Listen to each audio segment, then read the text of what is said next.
seperti beberapa data yang dikeluarkan oleh beberapa media juga menyebutkan bahwa pemerintah Indonesia mengirimkan menempatkan pasukan ke Aceh itu sekitar 30.000 ya, sekitar 30 ribuan TNI dan 12.000 polisi ke Aceh.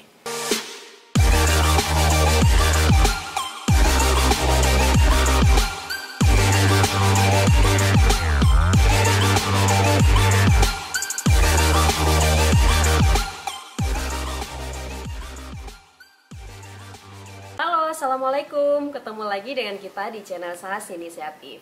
Hari ini ada momen apa nih, Bang Deddy? Kita mau sharing hari ini ada momen apa nih di tanggal 19 Mei 2022? Biasa bisa dibilang diperingati ya sebagai hari apa, Bang Deddy? Iya, sebenarnya bukan diperingati ya, tapi dikenang ya, dikenang oleh masyarakat Aceh, di mana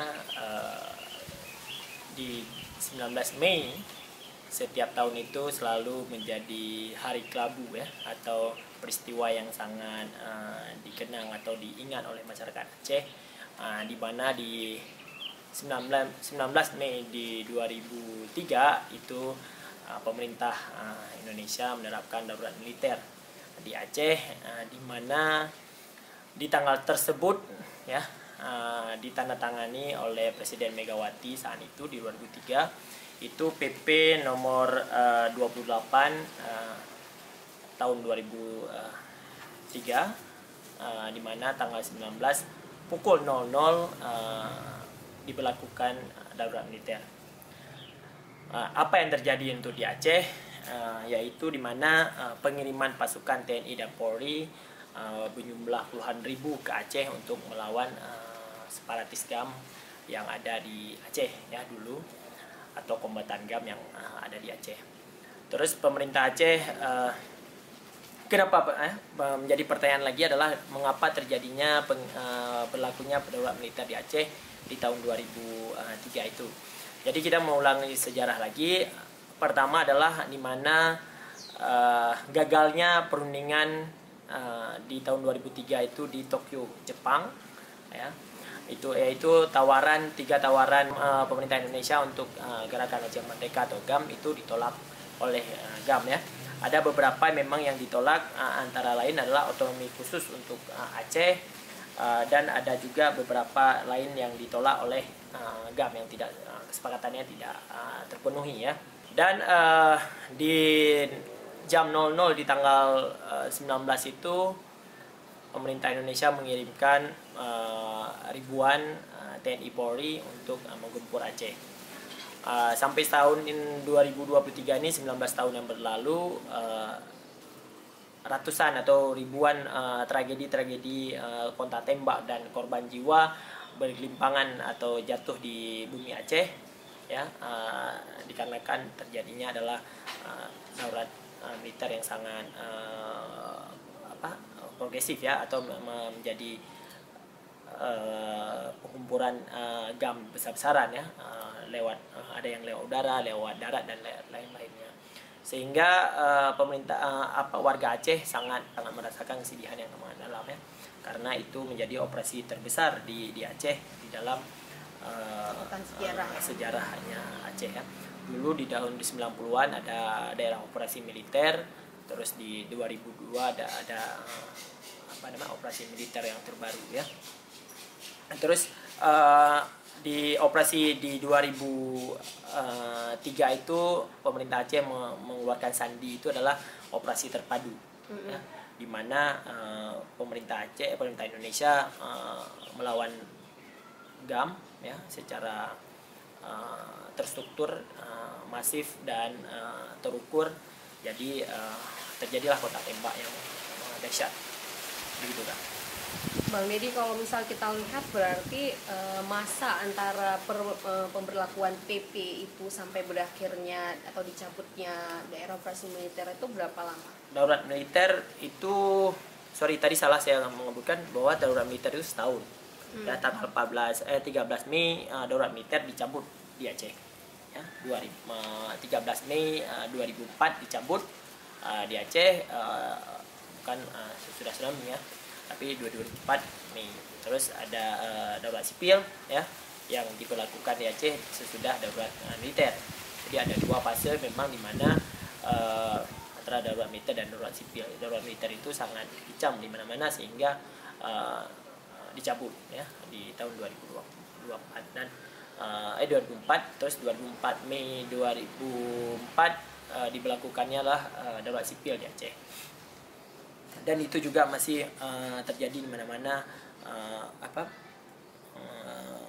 kontak tembak dengan TNI dan GAM, Polri dengan GAM, dan penyerangan pos-pos TNI oleh anggota GAM, dan terjadi meninggal antara pihak TNI, Polri, dan maupun GAM, masyarakat sipil yang terjadi dan cukup banyak di Aceh. Seperti beberapa data yang dikeluarkan oleh beberapa media juga menyebutkan bahwa pemerintah Indonesia mengirimkan menempatkan pasukan ke Aceh itu sekitar 30.000 ya, sekitar 30 ribuan TNI dan 12.000 polisi ke Aceh. Itu yang yang dikirimkan ya. Terus apa efeknya? Terjadinya pelanggaran HAM berat di Aceh selama rentan waktu pembelakuan pembelakuan daerah operasi militer. Operasi militer ya.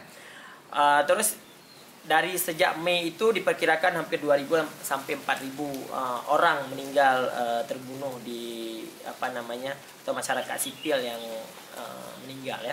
Terus Kontras juga mencatat ada 1.326 kasus kekerasan terhadap warga sipil juga terjadi di Aceh, dan juga banyak kejadian-kejadian memang yang kejadian yang mengerikan dan kejadian-kejadian besar di tahun 2003 itu.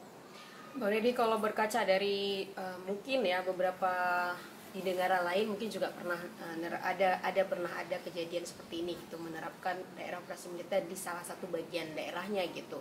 Itu memang akan selalu mengorbankan masyarakat sipil ya. Sebenarnya bukan mengorbankan masyarakat sipil ya. Otomatis yang terkorbankan sendiri itu masyarakat sipil, dikarenakan terjadinya adalah misalnya kelompok GAM itu adalah cikal bakal dari warga sipil sendiri. Jadi tidak bisa membedakan mana GAM, mana masyarakat sipil ya. Terus kalau TNI kan kita bisa melihat ya, orang ini ada senjata, terus ada posnya, ada tempatnya, terus ada atributnya, dan ada senjata yang resmi dipakai. Kalau dari pihak berlawanan kan tidak ada pos yang memang bermukim yang selalu ada di situ. Kita tahu dia GAM kalau dia memang memegang dulu ya, memegang HT, terus dia membawa bendera, atau dia memang membawa senjata, itu kita baru tahu dia bawa GAM. Tapi kalau selama itu tidak dibawa dan tidak ada, ya kita menganggap dia warga sipil ya kan? Makanya terjadilah pembunuhan dan penyiksaan terhadap warga-warga sipil yang terjadi adalah dikarenakan dicurigai dia GAM, dicurigai dia berlawanan gitu. Tapi kan ini hal yang istilahnya bisa dibilang kan hak asasi manusia ya. Maksudnya ini dikecam kan pasti karena memang ada korban warga sipil gitu. Sehingga menurut saya, apakah memang di tempat lain pun kalau ada penerapan daerah operasi militer itu juga akan selalu terjadi seperti ini gitu, akan selalu ada yang dikorbankan? Ya, pasti ada yang selalu dikorbankan ya, baik yang dari pihak yang bertikai, baik yang TNI maupun Polri atau di pihak GAM ya. Pasti itu akan ada pihak-pihak memang yang memanfaatkan di pertameng daripada warga sipil kan. Tapi kita nggak bisa memungkiri bahwa dulu di waktu perang itu adalah GAM bersama rakyat, bersama warga sipil yang memang dia bergaul ya, berlebur ya, menyatu di warga sipil. Jadi ya TNI Polri tidak bisa membeda. Jadi dia masuk ke kampung-kampung mencari GAM, tapi kan nggak ada yang mengaku ya GAM, tapi ada warga sipil tapi dicurigai. Selalu begitu ya, di mana-mana juga begitu.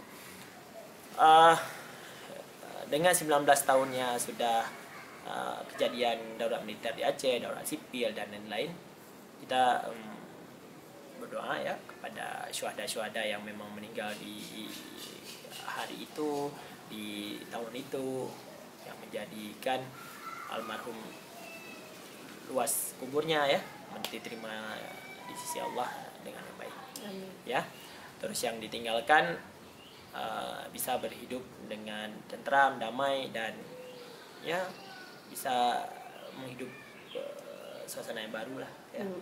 Tapi Bang Deddy, saya pernah baca juga ya di beberapa negara lain yang memang pernah maksudnya daerah yang juga berkonflik itu pasti mereka healing dari trauma atau sembuh dari trauma itu lama. Nah, ternyata Aceh malah sebaliknya. Yeah. Bahkan ada yang kayak melakukan kajian khusus mengapa traumatik itu tidak, sebagian banyak itu tidak dirasakan oleh masyarakat Aceh. Padahal kan ini konfliknya lama loh Bang Deddy gitu. Yeah. Jangankan kita bilang mereka yang udah meninggal ya, mungkin ada sebagian juga yang masih hidup gitu.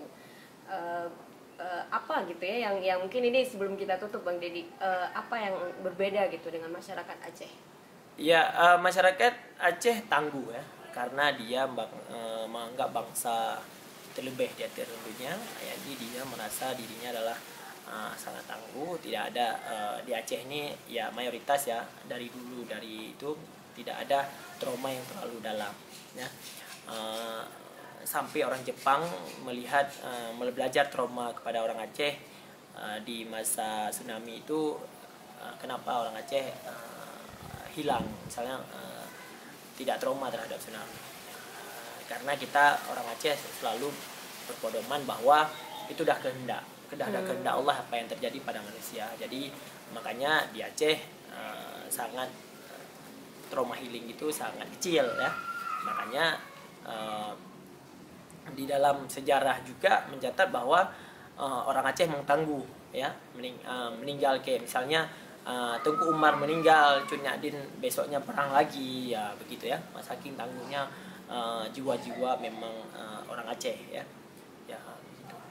Mungkin itulah ya Bang Deddy ya, secara mental dan secara spiritual memang karena kedekatan juga dengan Allah, dengan Tuhan yang membuat secara mental kuat gitu ya. Semoga itu juga masih ada ya di diri orang-orang Aceh sekarang ya, karena kan walau bagaimanapun ya kita nggak berkonflik lagi alhamdulillah, dan semoga tidak akan pernah berkonflik lagi. Tapi kan yang namanya mental baja ataupun kuat, fisik yang kuat, mental yang kuat itu kan sangat diperlukan ya. Semoga selalu bisa belajar dari sejarah ya teman-teman, apalagi mengingat banyak hal sekali tentang sejarah Aceh yang bisa kita pelajari. Makasih Bang Deddy udah sharing sama kita terkait tanggal 19 Mei, dan makasih juga yang udah menonton. Assalamualaikum.